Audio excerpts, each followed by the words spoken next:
Programs regularly scheduled will not be seen at this time, so that we may bring you exclusive coverage of the NBA Finals.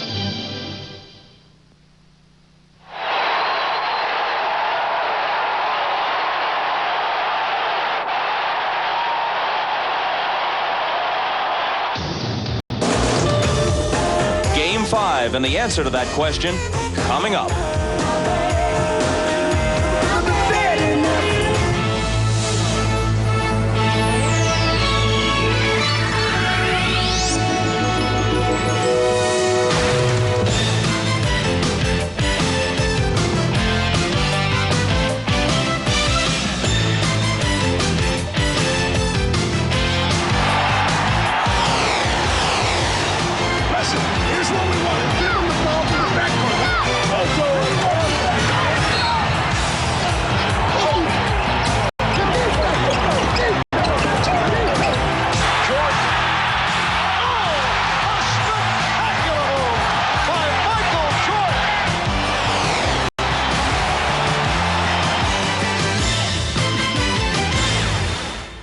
This is the NBA on NBC.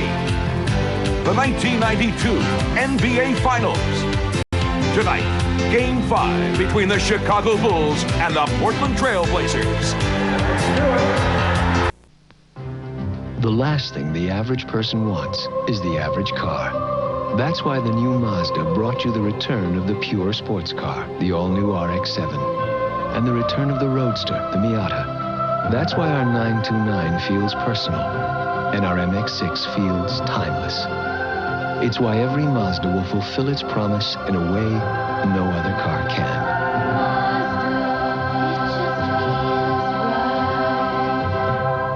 The business climate is so competitive today. Either you give your customer the best possible service, or somebody else will. We could take you on a vacation you will never forget, but you've got to get through to us first. AT&T 800 service connects more calls on the first try, and it connects them faster, so more of your customers actually get through. To us, a single 800 call could be worth thousands of dollars. And if the call doesn't get through, the opportunity is lost.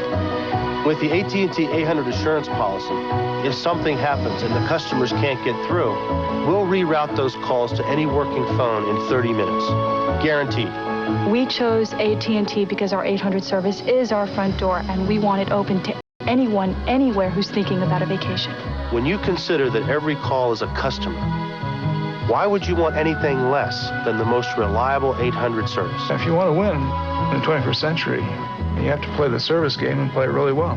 We can make a difference. AT&T. Call us. Halftime at Memorial Coliseum in Portland. The Bulls, who had a lead of 19 at one point in the half, lead now by a dozen, 66-54. Bob Costas back at our perch along with Quinn Buckner. Now Jordan gets 27.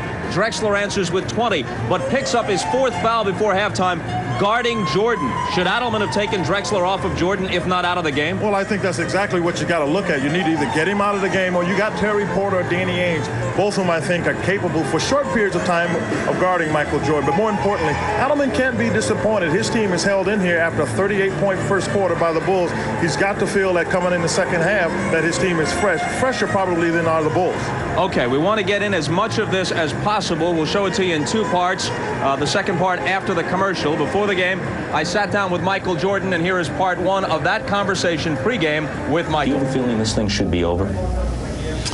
Yeah, I have a feeling that we really dug ourselves a hole, you know, and that's not to knock their playing ability, but we seem to be in control of both the games that we actually lost, and we just never finished. I think we got a little relaxed, a little complacent, along with their intensity defensively, and next thing you know, they turned it around. The book on them was that they might self-destruct. If what happened to you guys happened to them in games 2 and 4, that's what people would have said, self-destruct. Right. I think, you know, we heard and knew of the book about them self-destructing, and I guess when we went down in the final minutes, we kind of took it for granted, and they actually played extremely well down the stretch, and we were the ones who self-destructed, you know, or either relaxed or wherever we were looking. Do you worry that you've let them get into this position. Now it's a best 2 out of 3, whereas the cliche says anything can happen. You worry that this thing might slip away? It's a concern. You know, I wouldn't say a worry, but it's a concern that we must face and must utilize that concern to a point where we, you know, energize from it and play a lot better and play like our backs are to the wall, because, you know, any breaks that this team can get could hurt you in the long run, which, you know, they've gotten quite a few breaks up to this point. And, you know, any life in a situation like this could energize a team. Have you got enough left to carry this team if you have to carry them? I hope I don't have to, but I'm the type of player that I'm going to leave everything that I have on the court, and hopefully that's enough. I feel that other players on this team have a sense of pride, and hopefully that's going to be shown in the play. You think you played too many minutes this year? Your minutes went up for the first time in 4 years. You played a lot of minutes even in games where your team was comfortably ahead. Is it catching up? I don't think it's really my minutes. It's more or less the productivity from other players. You know, I've played heavy minutes, and I think the more productivity that we get from other players, I can get more minutes. And Phil looked at every moment possible to get me more minutes, but he felt that, you know, with my presence out there, we were really reassured of a game or winning a game because of, you know, lack of productivity from other players. So you're saying it's not just total minutes, it's how tough those minutes are and how extreme the demands are upon you as an individual. Right, that's true. Do you take this thing with Clyde Drexler seriously? Does that give you a little spur? Here's the next challenger, and you got to meet him at high noon on Main Street? That's exactly the way I take it, as a challenge. I'm a competitor, and I need something to drive me, in a sense. And every game this season, I felt that someone was trying to take something away from me personally. So that was my motivation to step on the basketball court and compete. Right now, with all the media hype of Clyde Drexler and myself, that's the competition that I need to keep raising my game or elevating my game to the point where I don't think that I'm tired. I don't want to be tired. I want to play. You told me earlier that the Knicks series had a lot of trash talk in it. How much in this series? What's the atmosphere on the court in this series? It's an arrogance between both teams. Not much said, but you can feel the arrogance from both teams. Even with Clyde and the competition that he and I have, it's some compliments passed between the both of us, but it's a type of arrogance that, God, that was a great move, but I don't want to tell you that, but I got to tell you because it was a great move. That's the type of arrogance that's passed between the two teams. How do you tell them? With a look, or do you say something? No, I pat him on his leg or his butt, or, you know, I would say something, or he will say something to me. You know, first game when I was shooting all those jump shots, he asked me, well, are you going to miss any? I said, I missed quite a few already. I don't want to miss any more. That's the type of conversation that he and I have, but it's a lot of respect between the both of us. Okay, and coming up next, the second part of this conversation with Michael Jordan. The Bulls lead it 66-54 at the half, and we're back after this message from Prudential and a word from the NBA.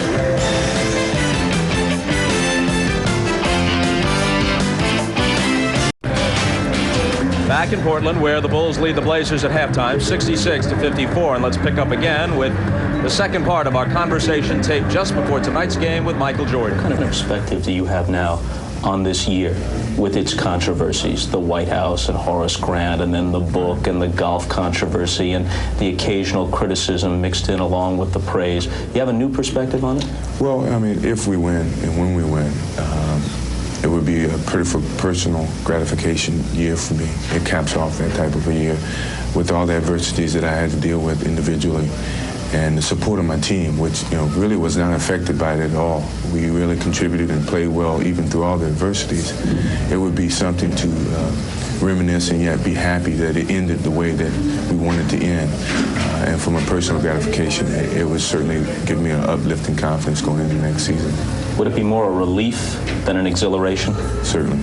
That finally this tough year that I encountered is finally over, and it's over because we won a championship, and that it was one of those years that I matured and probably improved as a player. But in life, in general, I matured quite a bit, and I'm glad I went through the lesson. I'm glad it's over with. Now let's move on in my life. Do you worry about next season? Long grind this year, then the Olympics, which is a once-in-a-lifetime thing for you. Actually, twice in a lifetime, but once as an NBA player, and then such a short break, and then right back at it again, and always as a marked man. My concerns is for next season. But I think what's going to overcome that concern is it's an opportunity to get to know so many great athletes that I compete against all year long in a social atmosphere. That's what I treat the Olympics as. It's still going to be a vacation. I know it's very competitive and it's us against the world or whatever, but I think the talent that's on that team can relax and have a good time and still win. But mentally, I will be a little tired. Hopefully, once I sit down with Jerry Reinsdorf and the organization, that I won't be asked to come back so rapidly and so fast for next season, that I will be given some time to take my mind away from basketball and relax.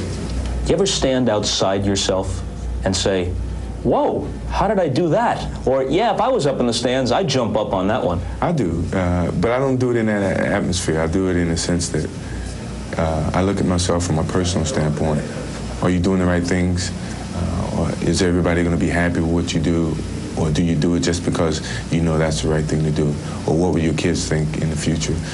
Basketball-wise, I still surprise myself. Yeah, I make moves that people have to be excited about because I'm excited once I see it over again. But from a personal standpoint, I look at myself very critically.